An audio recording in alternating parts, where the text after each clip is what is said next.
Quando a gente pensa em tratamento contra o câncer, ainda é comum imaginar longos processos, muitos efeitos colaterais e terapias pesadas. Mas a verdade é que a ciência tem mudado e muito essa realidade.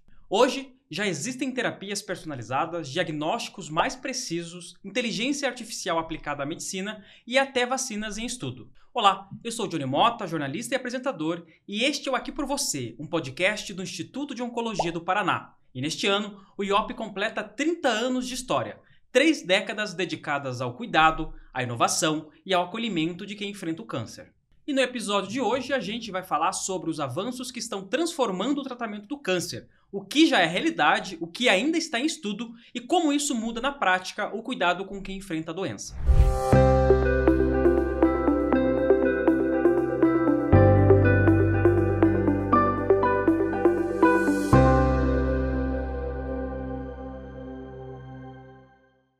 Bom, e para essa conversa eu recebo aqui novamente o Dr. Evanos Wiermann, oncologista clínico de IOP. Doutor, seja muito bem-vindo pela presença. É um prazer contar contigo hoje mais uma vez nesse nosso bate-papo. Sempre um prazer estar aqui com você, John.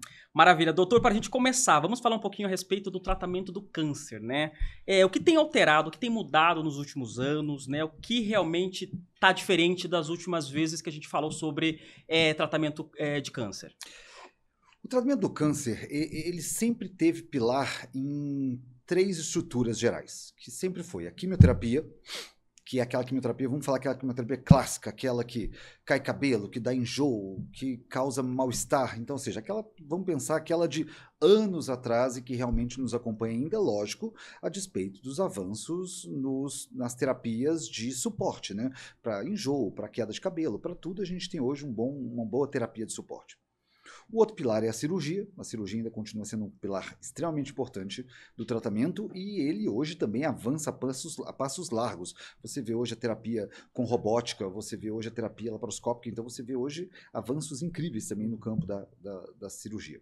E logicamente a radioterapia também, que através de terapias ionizantes a gente também consegue controlar não só tumores, mas também controlar efeitos colaterais e disseminação de doença, em que a gente trata doenças, metástases e tira dor, controla sangramento. Então, ou seja, estes sempre foram os pilares clássicos do tratamento. Mas de um tempo para cá, nós tivemos outros pilares que acabaram chegando ao tratamento. Um desses pilares, logicamente, vem do conhecimento genômico do tumor e do entendimento que essa doença ela tem alterações que podem ser alvejáveis por tratamentos. Isso a gente chama de terapia-alvo. Então, a partir do momento que eu identifico um alvo naquele tratamento, em vez de eu atacar o corpo como um todo, quando a gente faz, por exemplo, uma quimioterapia, eu ataco aquele alvo especificamente e isso, logicamente, aumenta a eficácia do tratamento e reduz os efeitos colaterais. Isso se chama terapia-alvo. E mais recentemente ainda, nós tivemos uma redescoberta, a gente já tinha dados de imunoterapia. A imunoterapia sempre foi uma espécie de tratamento que a oncologia teve desde os seus primórdios, né? Talvez o mais importante aí seja a toxina de Cooley, né? Que no nosso meio seria o BCG, para tratamento e prevenção de câncer de bexiga, mas a gente teve uma redescoberta da imunoterapia e com as novas terapias, principalmente anti-CTLA-4 e anti-PDL1, nós tivemos um novo boom terapêutico envolvendo, logicamente, aí o sistema imunológico, né? Então, não só através da imunoterapia, mas corticel e outras terapias específicas, com anticorpos biespecíficos, agora já triespecíficos chegando já ao mercado, a gente começa a ter uma nova era de tratamento nesses pacientes. Então a gente está falando de terapias modernas, é isso? Bem, na verdade todas são modernas, na verdade. Até hoje nós temos desenvolvimento de novas drogas quimioterápicas também. E modernas, doutor, só porque a gente está falando de Não, porque é por causa de uma contemporaneidade ou não? Uma contemporaneidade, uma releitura do que a gente faz, né? Ou seja,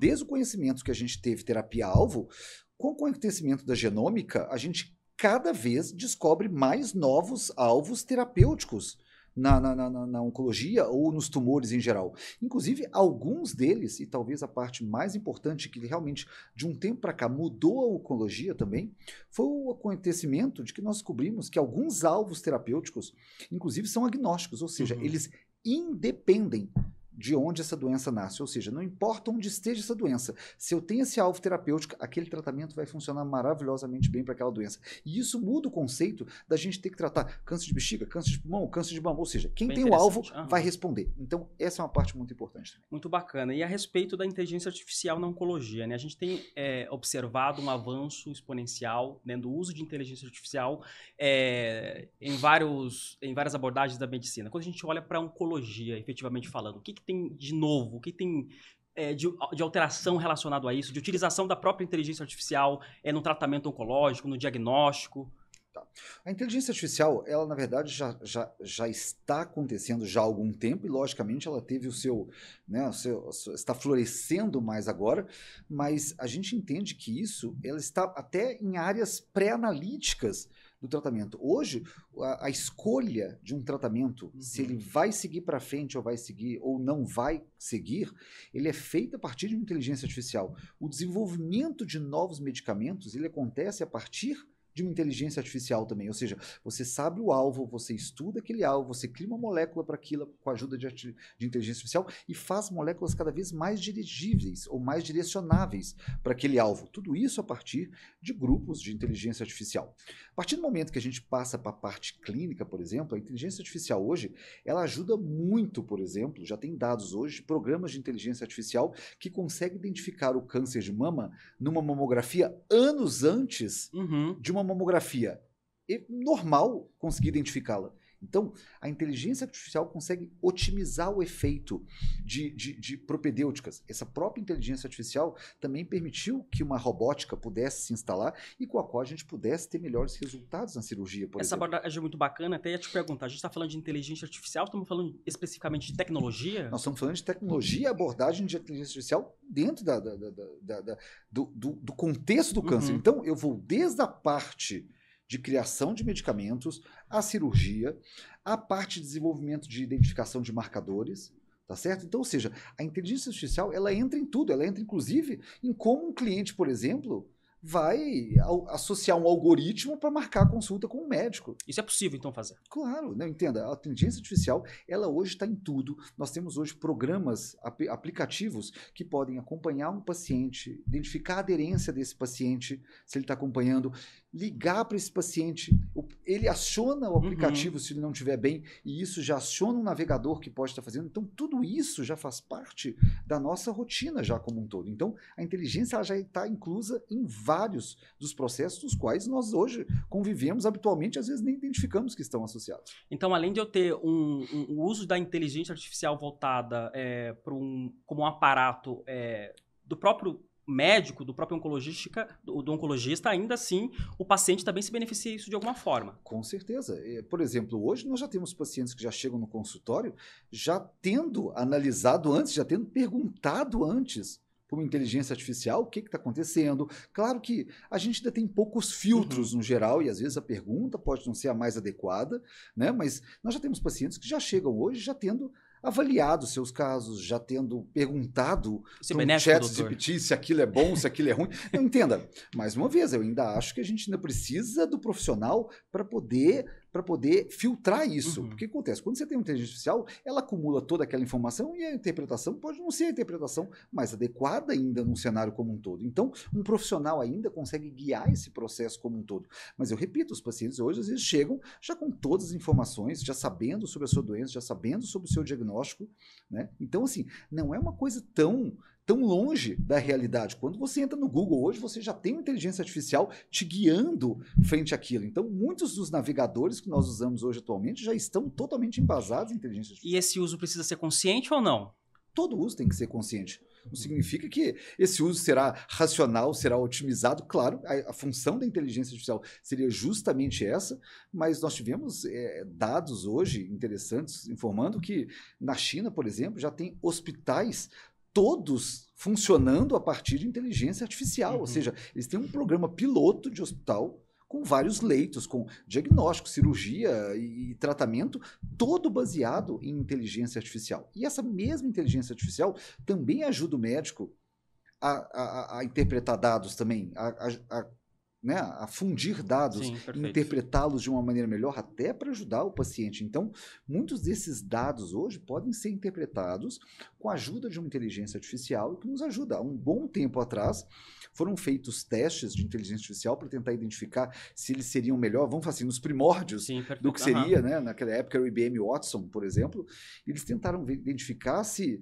a inteligência artificial seria melhor do que o médico. Naquela época, com uma situação um pouco mais primitiva, em áreas iniciais, a inteligência artificial, inclusive, superou o médico nas condutas, mas logo depois ele acabou caindo por terra.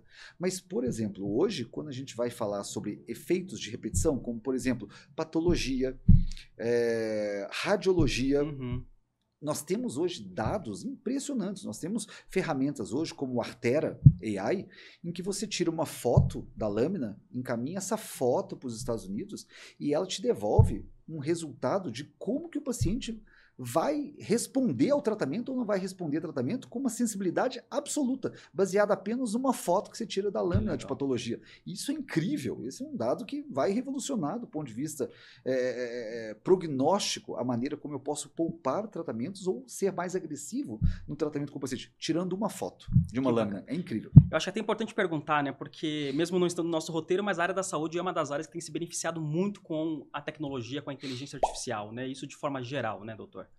Sim, ou seja, creio que a inteligência artificial vai beneficiar todas as áreas como um todo. Certamente a medicina, ela é uma dessas áreas em que vai ter, como eu disse, essas áreas em que a repetição é muito importante, essas estão se beneficiando dramaticamente, ou seja, aquelas em que a gente ainda tem que ter raciocínios intensos e elaborações, provavelmente ela vai ajudar nesse cenário agora, no momento provavelmente ela vai superar tudo isso, mas hoje, aqueles cenários em que a repetição é o mote, ou seja, ver muitas lâminas, ver muitas radiografias, ver muitas tomografias, ou, por exemplo, ver muitas lesões de pele. Nós já temos dados hoje mostrando que determinados aparelhos de dermatoscopia, né, como Photofinder e outros, eles ajudam muito, utilizando a inteligência artificial, a identificar tumores cada vez menores, câncer de pele muito, muito, muito pequenos. Entendeu? Inclusive lesões que um dia poderão virar isso, eles já conseguem estimar esse risco de uma maneira, às vezes, até melhor do que o humano, ou associado ao humano, otimizando muito o seu resultado. Ou seja, aquilo que daqui a X anos viraria um câncer, agora a gente já consegue identificá-la muito mais precoce e, a partir daí, otimizar todo o tratamento do paciente. Maravilha, que bom, né? E que a ciência continue avançando nesse sentido. Aí eu vou falar um pouquinho, queria que o senhor falasse um pouquinho a respeito de uma terapia que aí o senhor vai me explicar se ela é moderna ou não é moderna, se é uma terapia atual ou não é atual, enfim, terapia CAR-T. O que significa isso? Como é que hoje ela está sendo indicada, se é indicada ou não para tratamentos relacionados ao câncer, doutor? Sim, terapia CAR-T seria hoje, pelo menos assim, do ponto de vista de imunoterapia, vamos falar assim, de tratamento imunoterápico, seria hoje o que a gente teria de expoente do ponto de vista de tratamento, especialmente hoje ela já está começando a chegar para algumas terapias sólidas, de tumores sólidos, né? Mas ela hoje está muito mais presente em terapias líquidas, ou, por exemplo, leucemias, mielomas, né? Aquelas doenças que a gente chama da hematologia. Quando eu olho para essas terapias, eu falo de imunoterapia, significa o que exatamente, doutor? Não, é que ela continua sendo uma terapia imunomediada, ou seja, ela vai manusear o sistema imunológico, que é o linfócito T. Toda imunoterapia tem essa finalidade. Qual a finalidade da imunoterapia? É melhorar e otimizar o linfócito T. Linfócito T é aquela célula do nosso corpo que vai atacar um antígeno, tá certo? Que vai atacar um antígeno, que vai destruir, seja esse patógeno, seja uma infecção, seja uma... É ele que vai iniciar o sistema imunológico como um todo, não necessariamente ele, mas ele é o efetor final que vai destruir essa célula. E a manipulação do linfócito T é o que, em última instância, gera a reação imunoterápica no paciente. E nós temos maneiras infinitas de manusear isso, seja tirando o freio do sistema imunológico, seja otimizando o sistema imunológico do paciente, ou seja modulando o sistema imunológico a partir de um CAR-T. O que é o CAR-T?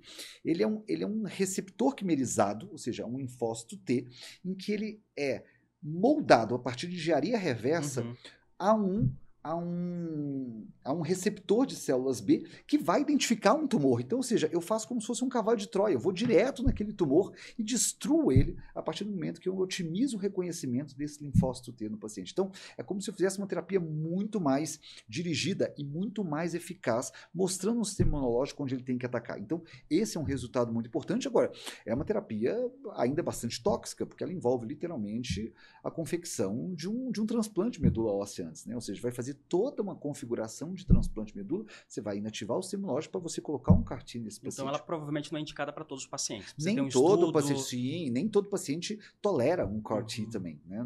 Tolera desses Ela chega a ser mais agressiva do que outros tratamentos, por exemplo? Doutor? Sim, ela chega a ser mais agressiva que outros tratamentos, mas mais eficaz também. Então, como eu disse, então, ou seja, ela tem toxicidades que se assemelham muito a toxicidades de um transplante de medula associado a uma toxicidade de uma imunoterapia também imediata. Então, ela tem um papel tóxico razoável, então nem todo paciente pode receber um tratamento como esse, tem performance para receber um tratamento como esse, e nem toda doença ainda é passível de ser tratado por CAR-T. Ele não é uma panaceia que trata tudo, né? Então, como eu disse, ele já tem a sua entrada clara em lesões hematológicas, né? Mas ele ainda está dando passos ainda em relação às terapias de tumores sólidos aí. Até sobre esse assunto, doutor, hoje a gente já consegue, a partir da genética, descobrir, identificar, talvez, o maior risco de desenvolver câncer no futuro? É possível saber isso? Sim, a genética é a base da oncologia. O que acontece quando a gente fala? Todo tumor é genético.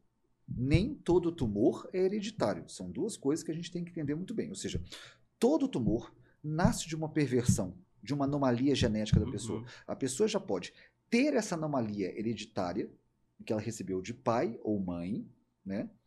E, eventualmente, isso facilita com que essa pessoa tenha mais tumores na vida. Ou, eventualmente, essa pessoa, e que é o mais comum, ela desenvolve ao longo da vida uma mutação genética, uma alteração genética, né, ou um acúmulo de algumas perversões que acabam culminando com o desenvolvimento de um câncer. Isso associado provavelmente, alguns fatores ambientais, né, sejam eles físicos, como o sol, por exemplo, por câncer de pele, sejam eles biológicos, por exemplo, HPV, para câncer de colo de útero, sejam eles químicos, por exemplo, como o cigarro, que tem cheio de produtos nocivos ao pulmão e que acaba gerando um câncer de pulmão. Então, esses fatores ambientais, eles ajudam a permitir que essas mutações também acabem ocorrendo no paciente. Então, todo tumor é genético, todo tumor é genético, nem todo tumor. E a partir do momento que a gente consegue identificar, principalmente nesses tumores, quais são essas alterações que distinguem esse tumor do que seria uma célula normal do indivíduo, eu consigo também, a partir dessas alterações mutacionais do tumor, também atacar esse tumor de uma maneira diferenciada. Entendeu? Se eu identifico que esse tumor tem uma alteração no pulmão com a EGFR, a gente controla esse pulmão durante muitos anos com um comprimido de boca. A mesma coisa a gente faz com uma alteração ALK de pulmão. Mesma coisa a gente faz, por exemplo, quando a gente identifica, né, um alvo terapêutico nessa doença. Então, quando a gente está avaliando essa parte genômica, a gente está justamente procurando alvos terapêuticos que distinguem ele da célula normal e pelos quais eu posso fazer um tratamento muito mais direcionado para o tumor, com mais efetividade e com menos toxicidade. Acho que é até importante a gente esclarecer para quem está nos assistindo, né, doutor? Esses exames genéticos, então, não é para qualquer pessoa, né? Precisa ter uma recomendação médica para ser feita, em que momento que eu preciso fazer isso? A verdade... Porque senão, quem está ouvindo vai achar, eu vou procurar aí um geneticista e vou buscar por esses exames. A verdade é que todos deveriam ter acesso à genética. A verdade é que, assim, a genética, ela continua sendo a base de como a gente pode otimizar o nosso tratamento. Nem todo mundo necessariamente vai se beneficiar desse exame. Deu para entender? Então, hoje, o que a gente faz hoje é que, como os exames genéticos, eles já baratearam muito, tá? A partir do sequenciamento de última geração dessa tecnologia. Agora, antigamente, a gente usava sequenciamentos muito mais caros e muito menos eficazes. Hoje, a gente consegue fazer esse tipo de rastreamento em escala e isso reduziu dramaticamente o preço. O avanço tecnológico ajuda muito nisso, né? Não tenha dúvida. Inclusive com inteligência artificial, que ajuda, inclusive, a analisar esses tumores, porque a quantidade de informação é tão absurda que sai de um exame como esse, um exoma, se você não tiver um aparelho de inteligência artificial para te ajudar a processar aquilo, dificilmente uma pessoa sozinha vai dar conta daquilo como um todo. Então, o ponto, no final das contas, é que toda pessoa merecia fazer um exame genético nesse cenário de quando a gente estiver abordando um câncer. Por quê? Porque isso vai permitir que a gente otimize e vai permitir que eu possa avaliar a família como um todo. Mas esses exames, a despeito de tudo, não são exames baratos. Que para eu colocar isso em escala para todos os pacientes também seria complicado do ponto de vista financeiro, do ponto de vista de custo. Então, a otimização a partir de uma consulta genética consegue melhorar muito esse cenário. Então, uma coisa é eu fazer avaliações germinativas, tentando identificar se esse paciente tem uma predisposição genética. Nem todo paciente vai precisar disso. A chance de alguns pacientes é tão pequena que não vai mudar muito o cenário fazer esse exame. A chance é muito pequena.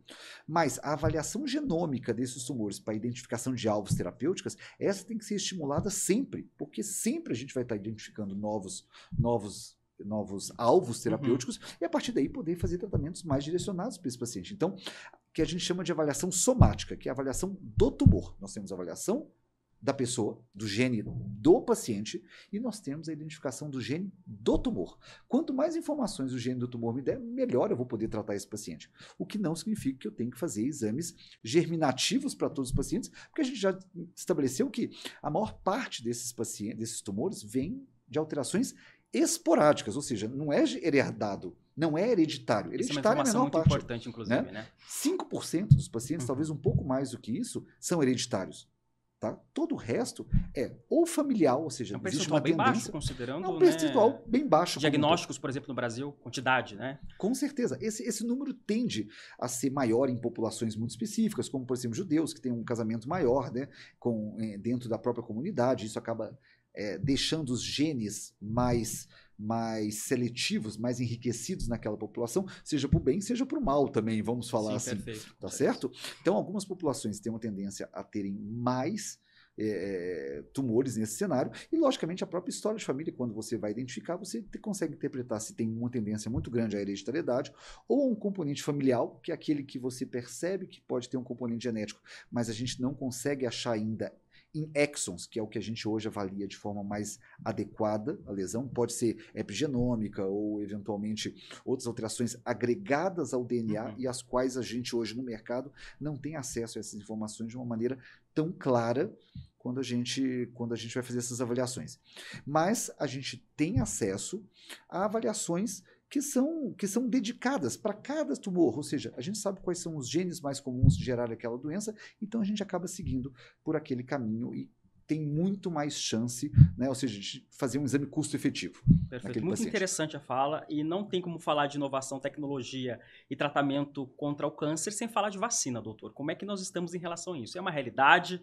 A gente consegue chegar mais perto em relação a isso? Já se fala de uma vacina contra o câncer, por exemplo? Já existem estudos com recrutamento, já inclusive alguns com recrutamento fechado já, por exemplo, para vacinas para prevenção de câncer de mama, especialmente aqueles cânceres de mamas mais agressivos, que são os triplo negativos. Já existem esses estudos em andamento, já.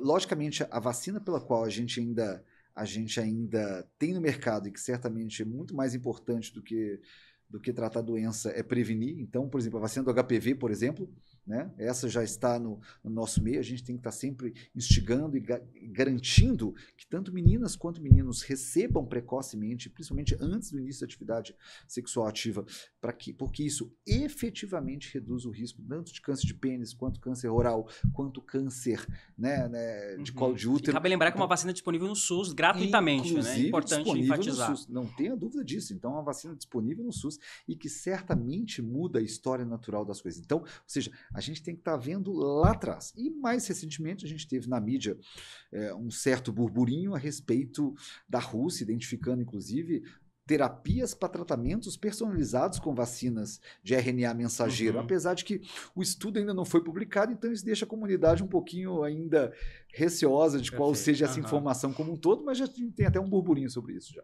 Bacana, doutor. Para a gente poder avançar aqui, o que significa? O que é a medicina de precisão? E como isso está relacionado com o tratamento de câncer?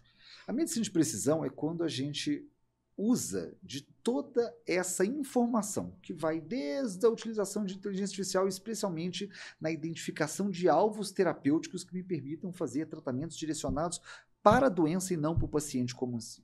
Tá certo? Então, ou seja, quando eu identifico um alvo terapêutico e eu tenho uma terapia para esse alvo, eu passo a ter uma terapia-alvo ou uma terapia de precisão. Uhum. Então, hoje, com a identificação cada vez maior de alvos terapêuticos para determinadas doenças, ou inclusive alguns, como a gente já citou, que são agnósticos, ou seja, independem de qual Sim, doença perfeito. eu estou tratando, o benefício será para todos eles, independente do sítio, né, do local onde nasceu essa doença, a gente ganha mais vantagem e mais precisão nesse tratamento, com, mais uma vez, otimizando resultados e reduzindo toxicidade, o que, em última instância, acaba também favorecendo o custo da terapia, Perfeito. ou seja, eu vou usar tratamentos mais custo-efetivos nesse paciente, com melhores resultados e com menor toxicidade. Isso acaba, então, possibilitando tratamentos mais rápidos e menos agressivos, por exemplo? É possível? Geralmente as respostas costumam ser mais rápidas, não necessariamente totalmente duradouras, porque alguns tumores conseguem evadir a esse mecanismo, ou tem outros mecanismos os quais ele acontece, mas quase sempre as respostas das terapias-alvo dirigidas, elas são muito mais rápidas do que a própria quimioterapia possa ser, né? Então, ou seja, a quimioterapia é mais aquele tratamento que vai tratar o ciclo celular do paciente, a proliferação. Então, quanto mais rápido crescem os tumores, mais rápido os tumores respondem a uma quimioterapia. Então, tumores que crescem muito lentamente responderão muito mal a esse tratamento. Já a terapia-alvo, não. Eu vou atacar o alvo dessa doença, então, geralmente, as respostas costumam ser muito mais rápidas e muito mais profundas. Doutor, nós temos duas perguntas para a gente partir para o final, e uma delas, certamente, pode gerar, ou pode ser uma dúvida dos nossos ouvintes, é a respeito de como o IOP tem se preparado quando a gente fala em tecnologia, inovação e tratamento de câncer. Gostaria que o senhor falasse um pouquinho a respeito disso, até porque o senhor é um estudioso da área, né, e tem muito para contribuir com a gente a respeito desse assunto. Então, assim, a contribuição que o IOP sempre está acontecendo isso, o IOP está sempre na vanguarda nessa parte de tecnologia, sempre com aparelhos, né, tecnológicos, com discussões, né, que envolvem boards ou grupos De estudos terapêuticos relacionados a tratamento de câncer. com especialistas associados, logicamente, na ajuda da identificação a partir de um laboratório próprio de biologia molecular, que acaba ajudando a identificar mais rápido esses alvos terapêuticos, né? Com a utilização de máquinas de radioterapia cada vez mais modernas e que, a partir de tecnologias direcionadas, a gente consegue fazer tratamentos muito mais focados naquilo, a partir do cuidado paliativo adequado ao paciente, né? Um cuidado paliativo é extremamente importante para que a gente já sabe que hoje o cuidado paliativo, ele muda a história natural do paciente, mesmo quando a gente está falando de fases mais precoces da doença, ou seja, controlar os sintomas do tratamento desde o começo faz com que o paciente viva mais nesse cenário. E a partir, logicamente, como a gente já viu, nós temos o IOP também tem um braço de inteligência artificial que acaba nos ajudando também a identificação e criação de apps, que nos ajuda também a ajudar o paciente a fazer controle das suas doenças, da nutrição, e toda uma equipe multidisciplinar que envolve enfermagem, que envolve nutrição, que envolve psicologia, que envolve terapia ocupacional e todos aqueles profissionais que de alguma forma possam contribuir para que um paciente possa ter uma jornada mais tranquila, uma jornada de mais sucesso, uma jornada mais não só para o paciente, com certeza, humanizada seria ter esse nome, mas que não só para o paciente, mas para o seu cuidador, para a sua família, porque assim, quando você envolve um diagnóstico como esse, você vai envolver uma cadeia em volta do paciente, né? Ou seja, não é só o paciente. É muita gente trabalhando, né, para garantir esse tratamento. Para garantir que tudo corra muito bem, porque todo tratamento tem um custo, e eu não estou falando só o custo financeiro, mas o custo de qualidade de vida, um custo financeiro também, que não é desprezível nessa história como um todo, um custo de absenteísmo do laboral, ou seja, esse paciente vai deixar de trabalhar durante um tempo. Então, tudo isso tem que ser cercado para que a gente possa tornar essa experiência a menos traumática possível e a mais salutar possível, cheia de sucesso. E para a gente finalizar, doutor, aí uma opinião a respeito do futuro, né? O que a gente pode esperar para esse futuro do tratamento oncológico? Então, o que eu imagino para o futuro oncológico? Assim? Ou seja, a gente imagina que a identificação dos tumores será cada vez mais precoce e a gente vai precisar cada vez menos de quimioterapia. A medicina personalizada vai certamente assumir uma postura de muito mais relevância a partir dos novos conhecimentos. Creio que o boom da inteligência artificial vai ajudar que a gente cresça exponencialmente na identificação desses marcadores e no desenvolvimento de novos medicamentos. Futuro promissor, então. Muito. A diferença é que assim, os custos também estão ficando muito altos. Então a gente também precisa controlar essa questão. O mercado dessa área está crescendo muito, né? Competitivo.